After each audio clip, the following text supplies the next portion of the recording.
दोस्तों, आज आप सब लोगों के सामने आने का एक विशेष मोटिव और शायद में एक छोटा सा रीज़न है।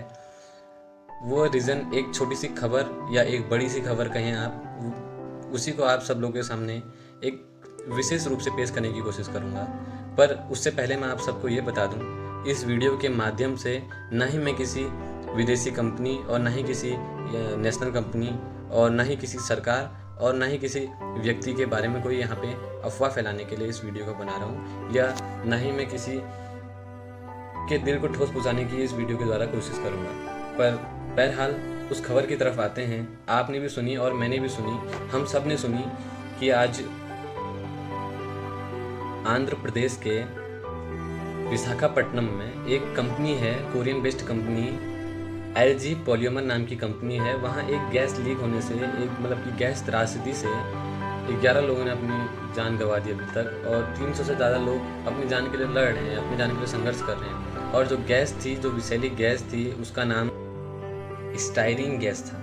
ये बहुत विषैली गैस है, बहुत ज़्यादा जहरीली गैस है। अगर हम देखें तो ये गैस त्रासदी हमें भोपाल गैस त्रासदी की भी याद दिलाती है। अगर आप एक तरीके से देखें तो भोपाल गैस त्रासदी में भी ठीक इसी तरीके की आधी रात में ये हादसा घटा था। आधी रात में जो ये आपदा घटी थी, जो इंडस्ट्रियल डिजास्टर था, वो भी आधी रात में घटा था, और यहाँ भी आज आधी रात में ही घटा है। बस फ़र्क इतना है कि उसमें 4000 लोगों ने अपनी जान गंवाई थी और 8000 से ज़्यादा लोगों ने उससे होने वाली बीमारियों से अपनी जान गंवाई थी, और 38,000 लोग उससे प्रभावित हुए थे, उस गैस से प्रभावित हुए थे भोपाल में। भोपाल में जो वो कंपनी थी जहाँ से ये गैस लीक हुई थी, उसका नाम था, अमेरिकन बेस्ड कंपनी थी कोई, उसका नाम था यूनियन कार्बाइड, जहाँ से MIC नामक एक विषैली गैस लीक हो गई थी और जिससे इतनी बड़ी घटना घटी थी।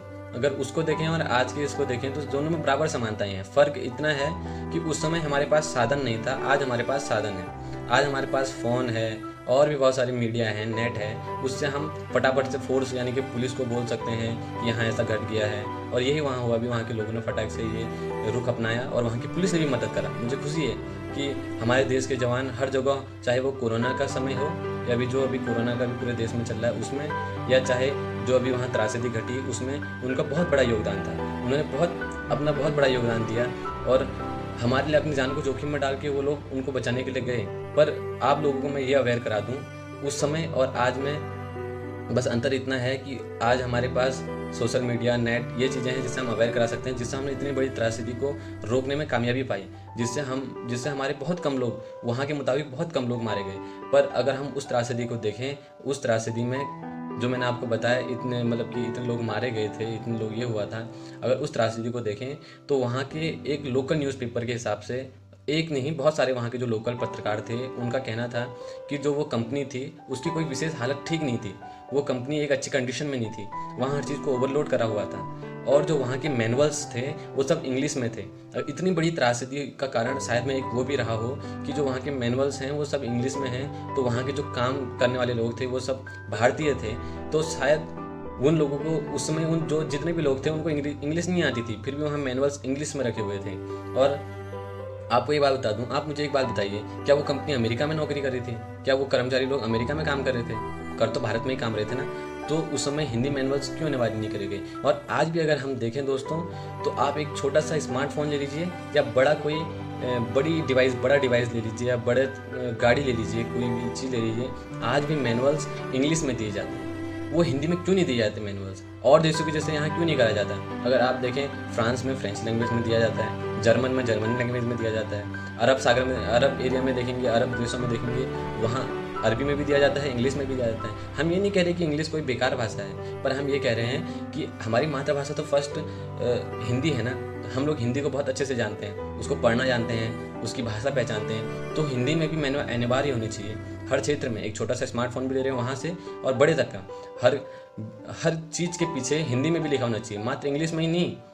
उससे हम लोग अवेयर नहीं हो पाते, हम लोग समझ नहीं पाते इसमें लिखा क्या है। चलो आज के अगर हम लोग जान भी लें, पर कुछ लोग अभी भी ऐसे हैं जिनको इंग्लिश नहीं आती, या वो लोग इंग्लिश को समझने में उनको समझ नहीं आती।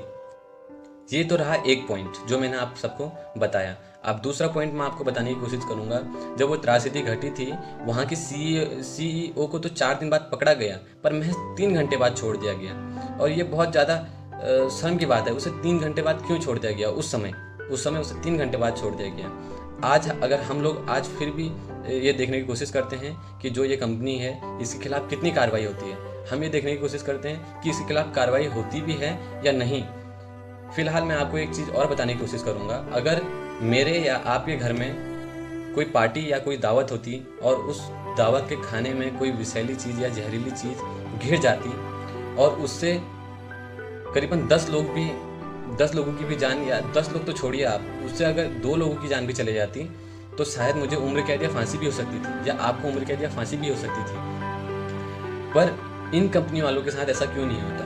इन कंपनियों पे बड़ी कार्रवाई क्यों नहीं करी जाती? अगर आप वहीं से देखें, वहाँ उसे छूट दे दी गई थी, और यहाँ भी हम देखेंगे कि इसके साथ क्या होता है, और सरकार से गुजारिश करेंगे कि बड़े से बड़ा रुख अपनाना चाहिए। वहाँ का जो सरकार है, वहाँ की जो गवर्नमेंट जो उसमें काम कर रही है, उस गवर्नमेंट ने वहाँ के लोगों को 1-1 करोड़ रुपया तो दिया, डोनेशन में दिया। हम ये नहीं कह रहे नहीं दिया, 1-1 करोड़ रुपये बहुत बड़ी रकम होती है, उन्हें दिया।